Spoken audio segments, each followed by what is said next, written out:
If you're sick of the mainstream sports outlets, well, so was I. So I started my own show. I'm Shane Larson, and this is the Game Time Guru. It's different than other talk shows. I'm providing a panoramic view on sports so you can see them through a different lens. So buckle up, and let's go. What's up, everybody? Welcome out to the Game Time Guru podcast. I'm your host, Shane Larson. This is episode 107, and today we've got a unique perspective on sports. We're delivering that panoramic view on sports by bringing all sorts of perspectives from the sports world on here. So our guest is Matt Mounier, and the way you pronounce his name is you look at the moon and say yay. So Mounier, that's his words, not mine. Anyways, Matt is helping athletes transition from the sports world to the regular world. So it's something that I've never had on here before, but it's a very interesting topic. You're going to learn why it's actually really important, how common it is that athletes struggle to get into the regular world. So before we get started, a few housekeeping items. People always ask me, what can I do to help you out with your show? And I'm like, hey, the biggest thing you can do, I'm not asking for money, none of that right now. Basically, the biggest thing you can do is leave me a review. If you're listening to this on iTunes or the podcast app on your iPhone or iPad, just leave me a review, a quick 5-star review with a quick description would help me significantly. That helps me get the feedback that I need, and it's obviously good for the ratings, so it's good. So just leave me a review. It takes literally 10 seconds, so if you could do that for me, I would greatly appreciate it. Now, if you guys are listening and you want some Game Time Guru merchandise or a pop socket, I've got all sorts of stuff for you guys. Let me know. I can negotiate the stuff with you. If you want a pop socket or a sweatshirt, t-shirt, whatever, we've got Game Time Guru swag. Let me know. I'm happy to help you out. This is a great interview. I'm excited to bring Matt onto the show to explain his story and kind of talk about his own podcast. I hope you guys check this out and enjoy it. It is something that I think the athletes of the world know. The people I've had on my show have probably gone through this before. I've had a couple of guests on the show that have transitioned from their sports days into the regular business days, and they've seen a lot of success. And I think a lot of it has to do, and they've said this, a lot of it has to do with the things they've learned playing sports. But Matt's helping a lot of these people realize, like, when you go out to get a job, and all you know in your life is sports, he's trying to help you realize how to set up a resume, how to find a job, and utilize everything that you've learned in sports into the business world. So Matt's got a crazy story. Hope you guys enjoy it. And once again, leave me a review if you can. Give me 5 stars and enjoy the show. What's up, everybody? Welcome out to the Game Time Guru podcast. As you heard in the introduction, I've got an awesome guest on the line, somebody who is extremely passionate about what they do, and it's the first time I've actually seen somebody do this type of work, so I'm going to let him kind of explain it. But Matt Mounier is with us amidst of the moving and everything and the crazy lifestyle that he's living, so I appreciate you taking the time out of your schedule to let me speak with you over the phone, Matt, so thanks for joining us. Of course. I'm pumped to be on. Thanks, man. I appreciate it. And so, Matt, if you don't mind giving us a little bit of a background about what you do. When I spoke with Ian Dixon, who was on the show just a couple weeks ago, he told me about you, and I went and I kind of did some research. I see that you played basketball at a higher level. You know, you played at the collegiate ranks. And just kind of give us a little background of your sports history as an athlete. Yeah, for sure. So I ended up playing college basketball at a school called Whitman College. It's in Walla Walla, Washington. And, you know, it's funny, growing up, I've listened to a bunch of these stories as well, but like, it seems everyone kind of goes through this phase of, you're playing all these sports, you have this competitive nature and you're trying to figure out a way to fuel it on a daily basis, something that you can use as a vehicle. And for me, it just happened to be basketball.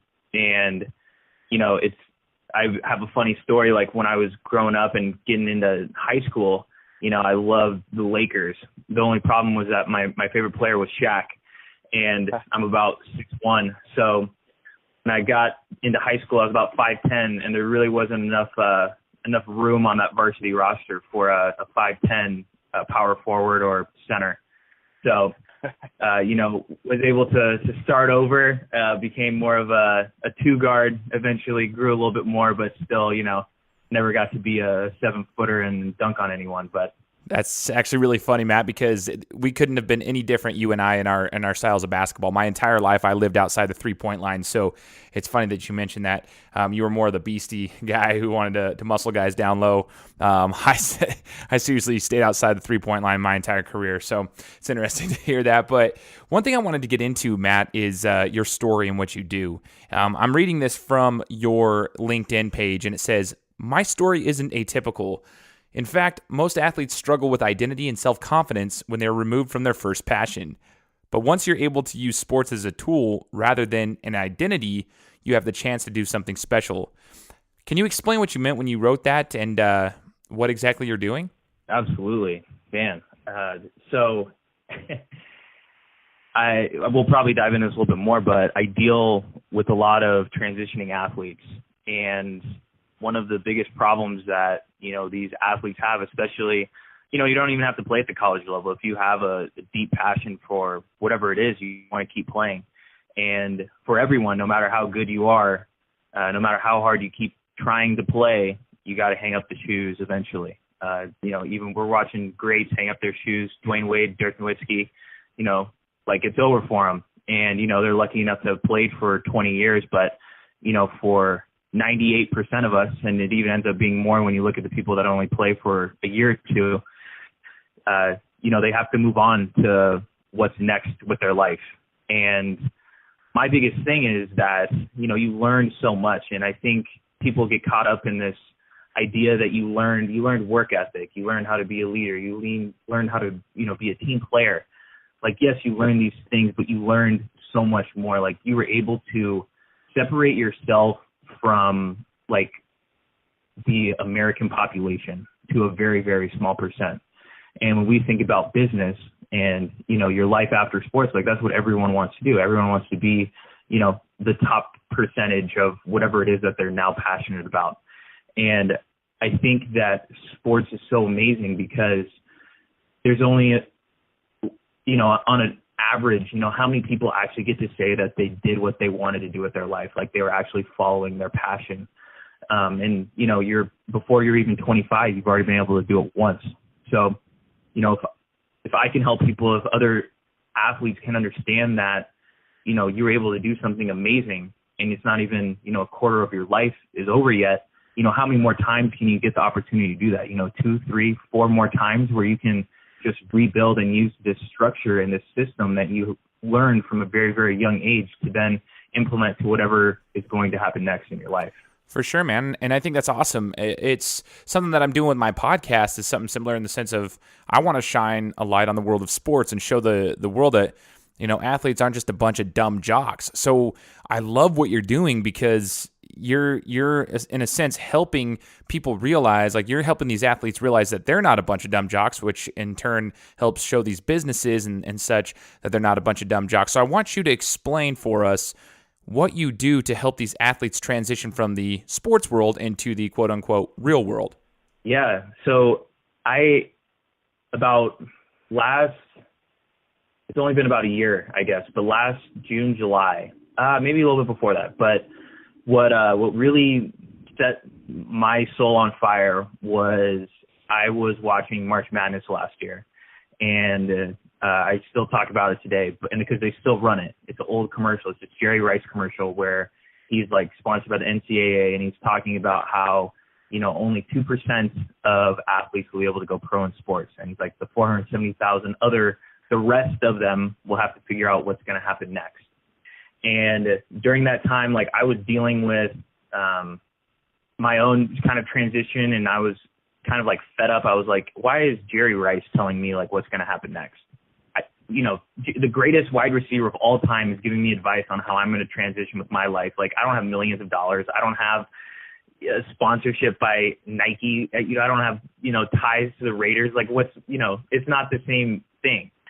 And, I wrote a blog, and I usually just kept it private. It was more of a journal before then, but I just made it public. And it was one of those things where I wanted to show that kind of what I was dealing with. And I wasn't sure if other athletes kind of felt the same way, but the feedback that I got, I had people from, that I didn't talk to in 8 years of up playing sports with. There were people that I played against in college. There were people that were on my team. And all of them were like, this is exactly what I'm feeling. This is what I'm going through. We need more of this. And I was just shocked. I was like, there's a need for this. Like, I thought I was the only one who was going through this. So that's what kind of got me this idea that I was going to, start interviewing what happens during this transition phase. And I interviewed over, 60 athletes, all of them who talked about, this kind of 3 to 5 year gap after they finished playing collegiate sports or, at the lower pro levels. And I realized that, there was this need to kind of to reconfigure your mind and figure out how you can pull all these tools that you have and be able to then use them effectively in the real world. And so that really got kickstarted in December. It's funny, like, you're doing all this stuff and you feel like you're, have this momentum behind this podcast or idea. And then all of a sudden, like, you wake up one day and you're like, there's a bigger issue. And I'm basically just like pointing to a problem, not doing anything to solve it. So in December is really when I started committing a lot more time to the development of the transition phase for athletes. Matt, it is a need, and some people don't realize this, but the athletes are in a world of their own, right? Like, they're in a world of their own. It's very rare that you get to see an athlete compete at the next level, but so often, Matt, we hear people talk about how they're from the inner city. LeBron James has said stuff like that. They're from the inner city, and sometimes the sports give them an out because they are able to, leave the streets and have a better life for themselves because of their athleticism. But then what happens when they, are removed from what you said, their first passion, like you wrote in your LinkedIn profile, stuff happens. Like, if they don't realize that they can use those tools and those intangibles to help them in the business world, well, bad things can happen. And one thing that comes to mind, one person is Maurice Clarett, the former Ohio State running back, had an amazing freshman year for us back in the early 2000s when they won the national championship against the Miami Hurricanes. And it was crazy to see his downfall because, like, he spiraled out of control. He was such a good football player. He tried to make it into the NFL. There was a lot of stuff that went down. And then I remember reading a book that had his story in it. And he said something to the effect of, like, he tried to make the NFL and then nothing went right. And it was a couple years of a battle. And then he makes the NFL and then he didn't do what he was supposed to do there. And he didn't have a successful career. And so he went back, like, he didn't have a college education because he didn't finish school. And then he went back and the only thing he knew was to hit the streets. And so he had a hard time. He had a very rough life because he went right back to the streets because he was removed from his first passion, which was football. He was removed from his passion and he didn't know what to do. So I wish he would have seen those things earlier so he didn't end up having to go through all the trouble and the prison sentence and all that stuff. But people like yourself are there to help these athletes. Now, Matt, you have a podcast called The Untold 98%. I want you to talk about that and kind of expand upon that podcast for a second. For sure. So they don't actually explicitly say this in the Jerry Rice commercial, but, he says only 2% go pro. So I was like, okay, that puts me in the 98th percentile. And I was like, we're hearing Jerry Rice's story, E60, like you're talking about ESPN before they really had 30 for 30, even with 30 for 30, what happens to an average athlete, college athlete, when they graduate? And, what do they deal with on a mental basis of, overcoming this? How do they deal with their body changing? How do they develop new friendships in a new arena? How do they deal with the corporate world? How do they deal with a boss who maybe, how do they learn all of these things and how do they deal with it? And I was like, no one cares about these people, but I'm going to care. And so I was like, I want to give a platform for all these people to tell their stories. And I wanted as many stories as possible. It's because I was like, okay, 98%, there's got to be plenty of people out there who have done this and are willing to kind of share their experience. And it's just kind of snowballed from there, where, you reach out to these people, you learn about their transition, they introduce you to new people, they introduce you to new ideas or things that you can be using to implement. And, everyone kind of lets you know the needs that they had when or they wish that they had when they were kind of transitioning out of it. So that's kind of the idea behind the Untold, the 98%. Right on, man. And it's a solid podcast. If you guys want to check it out, make sure to hit up the Untold 98%. You can find it on every podcast platform, basically. I found it on my podcast app on my iPhone, so make sure to check that out and listen to what Matt's got going on. It's really intriguing. That's why I loved it, and that's why I wanted to get in contact with you. I started listening to it, and that's stuff that I really, really like. So now, Matt, I want you to kind of tell us, we talk about the podcast. It gives people a platform. These athletes have a platform where they can tell their stories. And any athletes that are listening to my show right now, check it out because it's going to be something that you might be able to benefit from. But Matt, I want to talk about that. So there's the podcast side of it, but what else do you do exactly to assist these athletes transitioning into the business world? Like how, you give them a platform to speak about it. So that's like your platform there. But give us an example of what you do to assist these people in transitioning to the real world. So what I'm doing, like the beginning phases of the transition process is you got to get a job.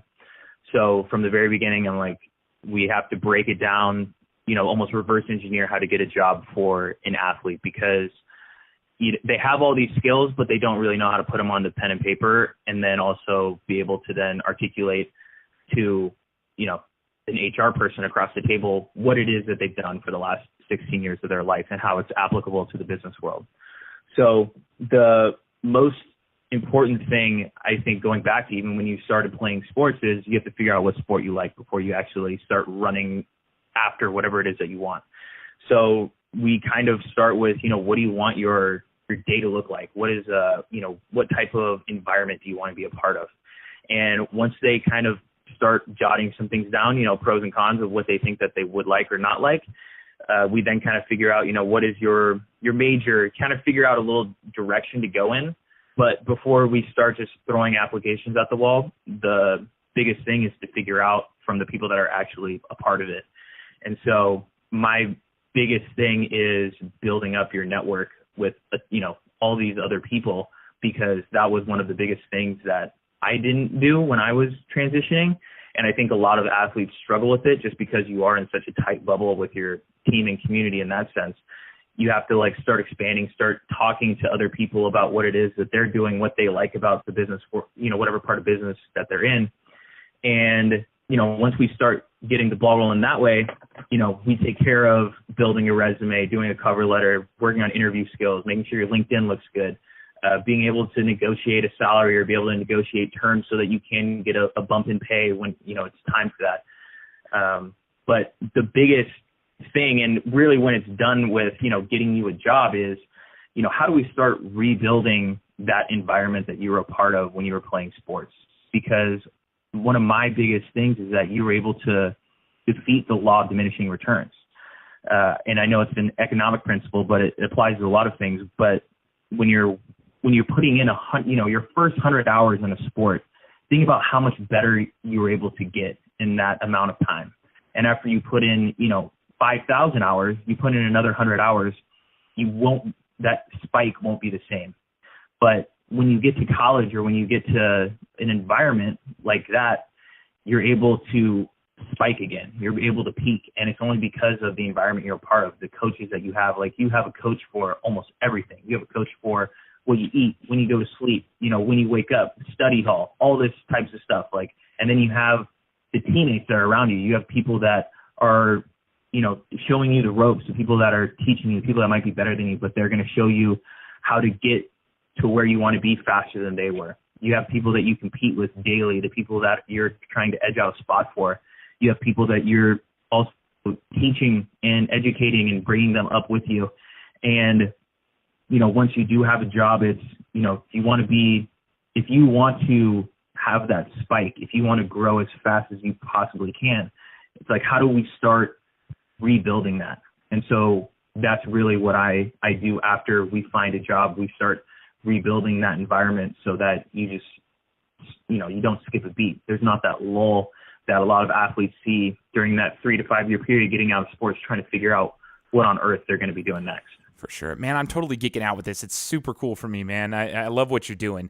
I always look at athletes, especially at the professional level, because there's money involved. I always look at them sort of like you see them venture out into these business ventures, I always look at it like that, because they're kind of like entrepreneurs. They're entrepreneurs, but you're teaching them the principles and these little principles to help them out as they transition into that world, the little things that they can take that are like huge weapons for them. I love it, Matt. So where can these athletes find you if they want to get this help? Like, you told us what we can do. Now, where do we find you?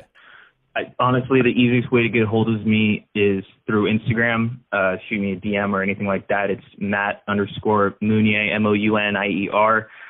It's that same thing for any type of social media platform. That's typically the easiest way to get a hold of me. For sure. Right on. So I'll make sure to add that here in the description. So if you guys are, listening to this and you want to reach out to Matt for some assistance, or somebody that needs that assistance, make sure to check out the link down here. Follow him on his social platforms so you can get to see what Matt's doing. Now, Matt, we love what you're doing. I love what you're doing. That's why I brought you on the show. I want to know what we can expect from you in the next 5 years. Absolutely. The dream is to have platforms at schools that, are just implemented to be able to run seminars at a large scale. There's this dream that I have of, you were a hooper, about the AAU circuit where you show up, play, and, there's just coaches everywhere all around you. And I remember being in Vegas at a Fab 48 and just being around like so much talent, and like Roy Williams walks in the gym, and I'm like, holy cow, like this is the coolest thing ever. Like, how cool would it be on the court and have Roy Williams watching you play? Oh yeah. And for me, I'm like, okay, if that is like the pinnacle, how do we recreate that? And like in 5 years, like the dream would be to have a seminar where you have all of these athletes transitioning, and you're teaching them skills, you're having them learn, you're having them practice live in person, interview tactics. They're building marketing schemes. They're doing all of these things that are now skills, and they're learning how to apply these things, and people are actually going to be watching them work. There's going to be, the Amazon rep in there. There's going to be the LinkedIn rep. There's going to be all these recruiters that are watching you, and they're just going to be handing out jobs to these people, because everyone's just going to be all about the transitioning athlete, wanting them to work for them. So that is the 5-year goal. Sweet deal, man. I'm going to be rooting for you. I love rooting for people like yourself who follow your dreams, follow your passions, and you're helping serve others, especially other athletes, people in the sports world. That's what we need to be rooting for. So, guys, make sure to give him a follow. Check him out. Check out his podcast. And, Matt, once again, thank you so much for joining the Game Time Guru podcast. For sure, man. It's been a lot of fun. For sure, man. Thank you so much. And for all the listeners out there, you know the drill. Make sure you're subscribed to the show, and we'll talk to you next week. Guys, thanks so much for listening to another episode of my show. Now, if you could go and do me a favor, head over to iTunes, give me 5 stars, and leave me a review. It would be greatly appreciated. Thanks, guys. Appreciate your support.